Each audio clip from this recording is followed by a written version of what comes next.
You're not going to believe this, but North Korea has had something called a pleasure squad for many years. Imagine this. It's a group of women specially selected from all across the country.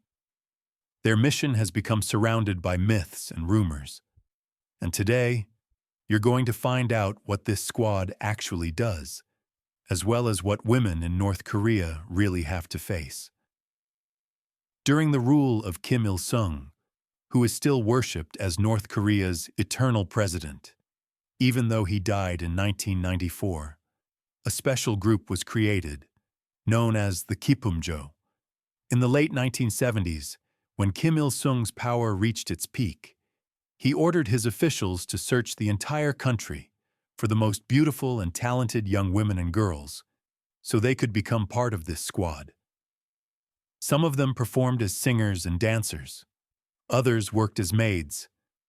But the most attractive of them were chosen to serve as women for entertainment for the highest ranks of the regime. The selection process was extremely strict. Kim Il-sung preferred virgin girls.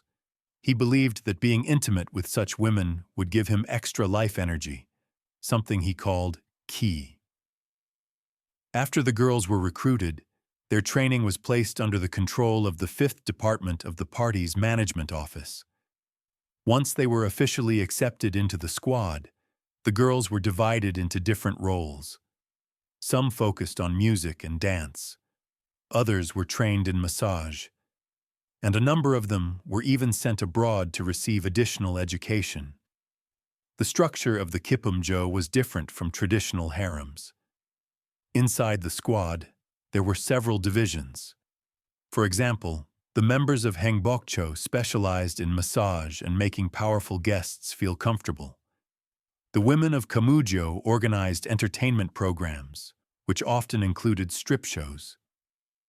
Meanwhile, the girls of Manjokcho were responsible solely for satisfying men's physical needs, providing sexual services.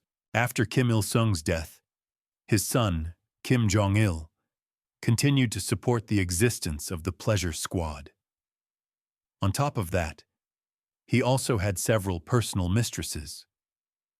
There is reason to believe that other members of the Kim family used the girls in the same way. Kenji Fujimoto, a chef who worked for the Kim family from 1989 to 2001, said that Kim Jong-il's brother, Jang Song-thaek, personally selected girls for the country's leader. Fujimoto recalled to journalists that special auditions were held for dancers and singers. The jury would ask the girls to lift their legs, move their bodies, and perform different physical tasks. According to him, before taking part in the audition, many girls were forced to sleep with Jang Song-thaek. Even today, information about the pleasure squad remains extremely limited and almost impossible to verify outside North Korea's closed system. In 2010, a woman named Mi Hyang escaped to South Korea and claimed that she had spent 2 years in the squad during Kim Il-sung's rule.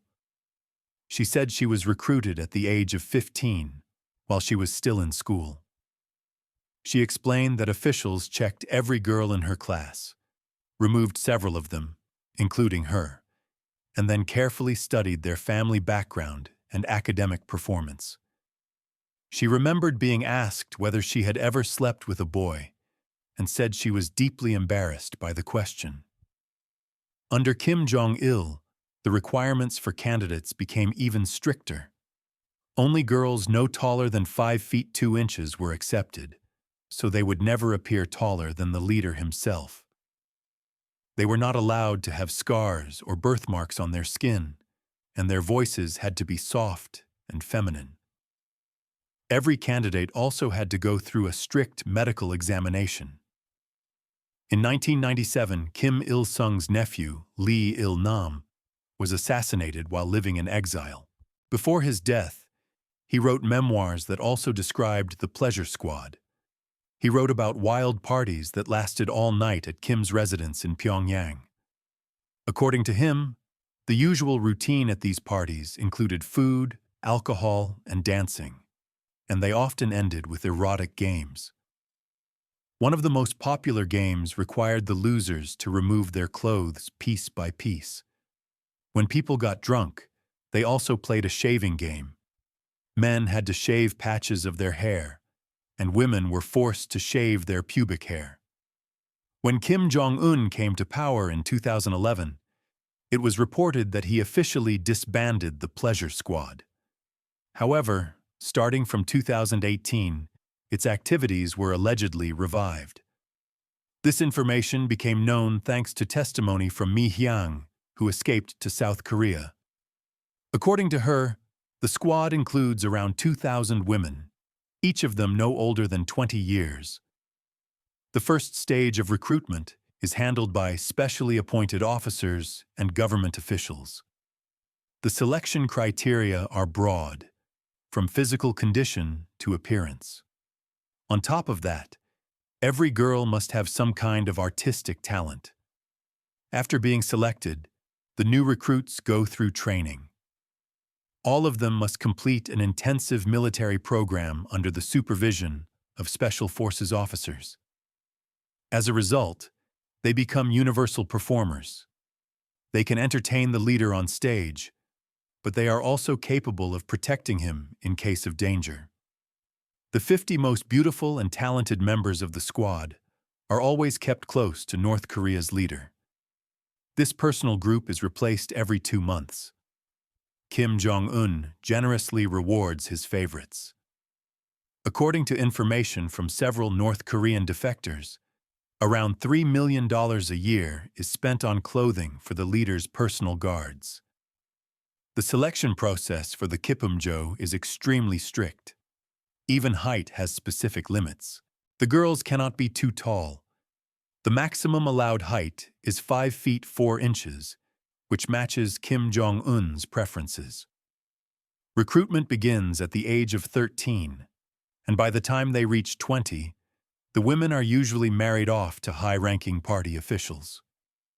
North Korea is famous for its secrecy, and that secrecy applies not only to politics, but also to the personal life of its leader and his family. Thanks to South Korean media, the world learned at least something about Kim Jong-un's wife. Ri Sol-ju, who once lived an ordinary life, married Kim Jong-un several years ago and gave birth to 3 children. According to tradition, couples in North Korea are officially allowed to get married only on February 16th, the birthday of Kim Jong-il. On this day, people bring flowers, wear national clothing, and pray at the statue of the former leader. This rule applies to everyone, including Kim Jong-un himself. As First Lady, Ri Sol-ju has certain duties. She represents her husband on the international stage, so she usually chooses a modern but modest style of clothing. Unlike her, Kim Jong-un's sister, who represents the regime inside the country, appears mostly in traditional Korean attire. After marriage, Ri Sol-ju changed her status, but kept her original name and surname. She can meet relatives only with her husband's permission. The First Lady and her children live a hidden life, far from gossip and rumors.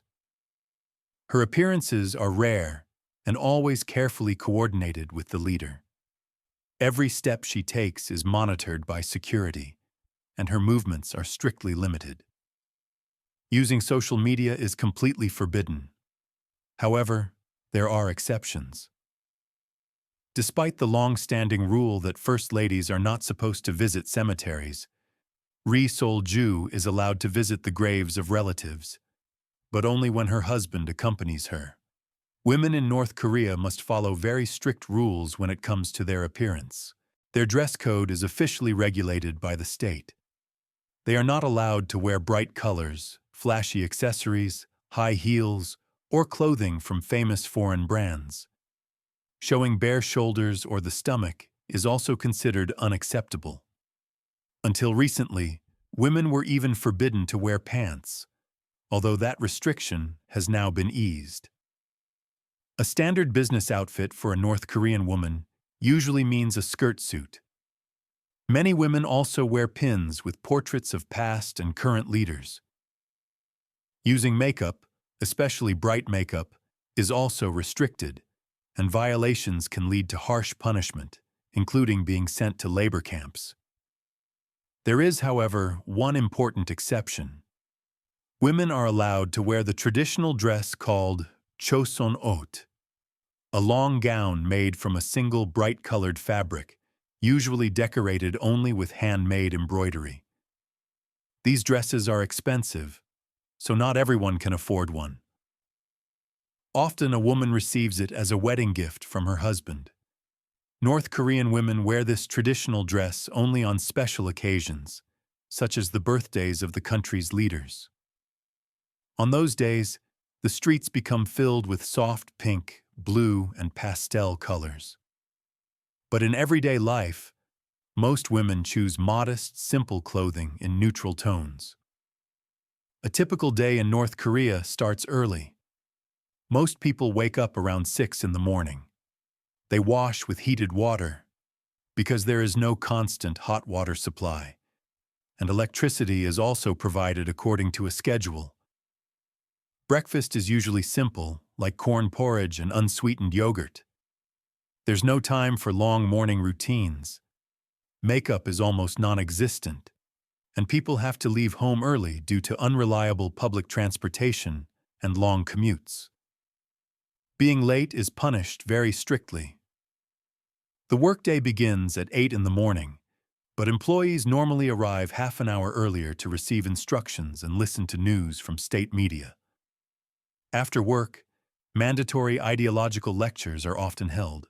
Sunday is the only official day off. However, even on holidays tied to the leaders' birthdays, real rest is rare. Before they can relax, citizens, including women, must first visit monuments dedicated to their rulers. In many families, wives become the main breadwinners. They often have more opportunities than men to earn money, while men are frequently sent into military service, where salaries are extremely low.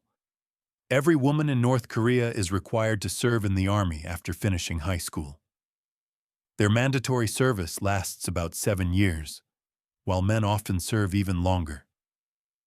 Their training includes everything that men go through: firearms training, hand-to-hand combat, radio operations, and learning to use complex military equipment and weapons. Despite the harsh conditions, many women stay in the military even after their required service ends.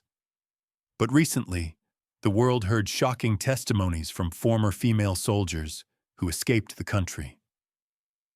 According to them, military life for women is extremely hard.